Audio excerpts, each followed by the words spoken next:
Hi, today what I'm going to do is I'm going to do an app smash with, I believe there's going to be 4 apps, which one of them will be Google Classroom, one will be Google Documents, another one will be Read and Write, which is a great tool for teachers to have and students to have to annotate, and last but not least, a custom search engine by Google.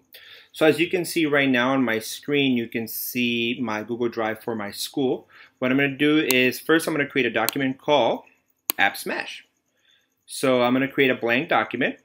This is where I'm going to be copying and pasting all my other information and what I'll be turning in for my students to be able to see. Or you could also use it for them to see it. So I'm going to call this document App Smash. And as you can see, it's being created. If I go in here, you'll see it also has been created. Then what I'm going to do is I'm going to go into Google Classroom. I'm going to create a new assignment, and this is going to be called App Smash. And I'm going to click on that little icon. I forgot, maybe I went too fast. There's this little icon right here, this Google Drive icon. If you click on it, it'll open this window. And if you click on, or if you type in App Smash or whatever your folder was or file, you click on it, it will look for it. So this is the same one I just created. And I'm going to click Add. This is where I'm creating my lesson for my students, what I want them to see. And I'm going to leave it as student view file because I just want them to be able to look at it. I don't want them to edit or what I want to create. I also don't want to create one for each student because they're not really turning anything into me. I'm having them see this information that I'm going to create for them. But normally, I would actually make a copy for each student. So we have our file that we want to add stuff to. So the next thing I want to do is I'm going to open another window and I'm going to type in custom searches.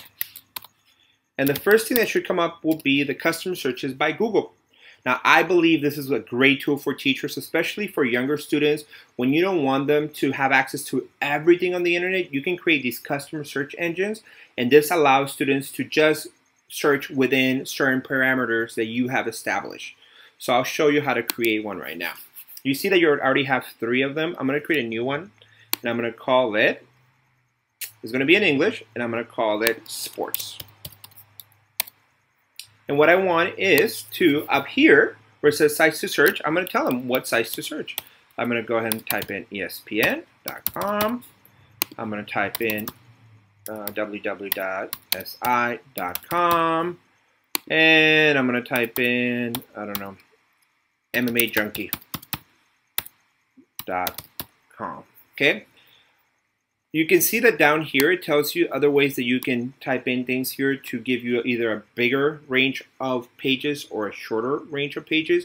You can actually put specific pages to search on, not just an overall domain name, but for this case I'm just going to do the domain name.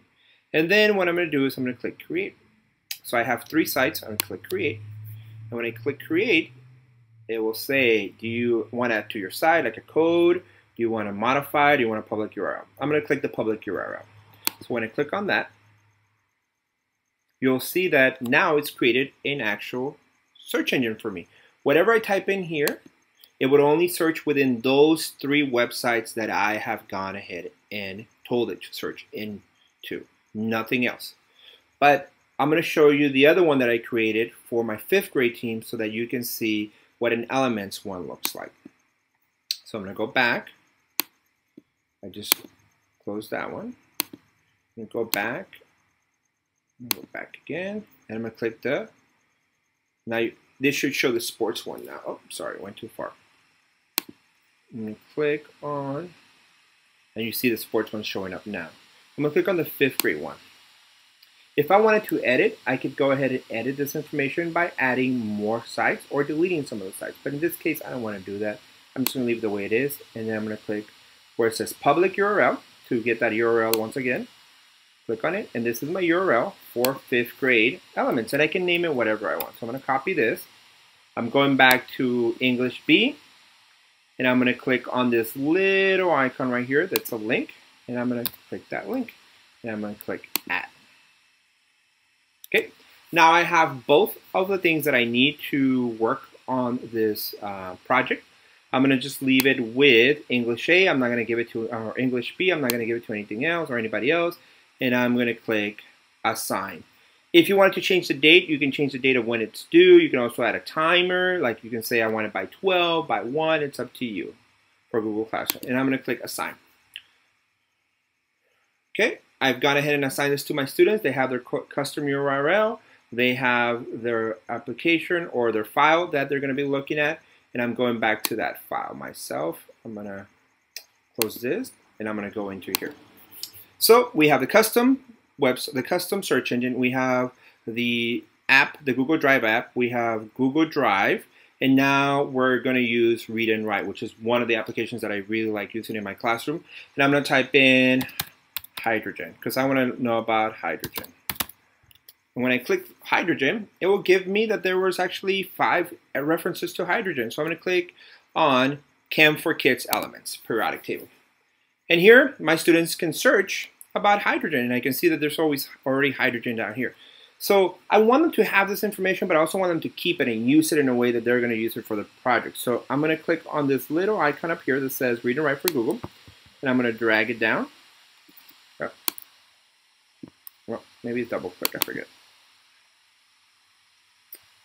Oh yeah, double click. Sorry, it was hidden. And you can see that this little toolbar comes up. So this toolbar has a bunch of little things, but the only thing that I'm going to focus on because of time is I'm going to focus on the highlighters for now and one other thing. So I'm going to click on this highlighter, which is a blue, and I'm going to click on hydrogen because all my blues are going to be hydrogen. Every time I see hydrogen, let's see if I find any other ways of hydrogen. And obviously you can do Control F to find hydrogen, but I'm just going to use the toolbar right here, hydrogen, click on that. Then anytime I see explore, or anytime I want to highlight something really interesting, I'm going to click this, I'm going to highlight it, and then I'm going to do it in yellow. I want to highlight this in yellow. And then one last thing, I'm going to highlight this, because I found this really interesting in green, and this was really interesting in green. So I have my information that I want. I don't want to copy and paste it. So one of the things that this app does very well is that if you click on this little button right here, it says collect highlights, and you click on that. I'll say, well, which ones do you want to collect? Well, I want to collect all of them. I guess I didn't do anything in pink, so I'll do all of them. You want to collect them by color or by position?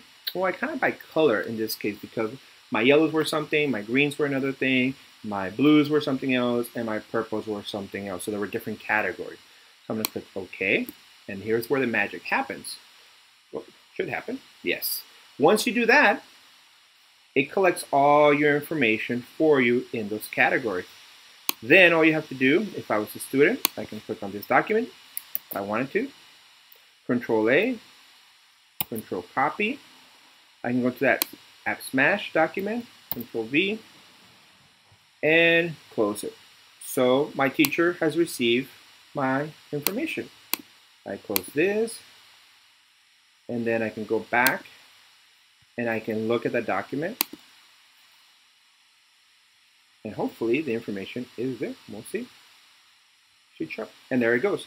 So this is a way for students to collect information. It's a way for them to turn it in. It's a way for you to keep track of it, and it's also a way for them to use various different tools. So once again, I use Google Classroom to set up the lesson. I use Google Drive to create the document I wanted them to put information in. I created the custom search engine for them to figure out how to search for this information specifically. And once again, those are for the younger students. What I would do for older students is probably just use a regular search engine. And then I did Read and Write for them to actually collect that information. And one of the things about Read and Write, it also does PDFs. So if you have a PDF as a document, they can go ahead and highlight, and it will still keep the information like we did here. And last but not least, you can see where they actually got it from. So it also allows them to go back and figure out where this information came from. If you have any questions, let me know. Thank you very much for your time.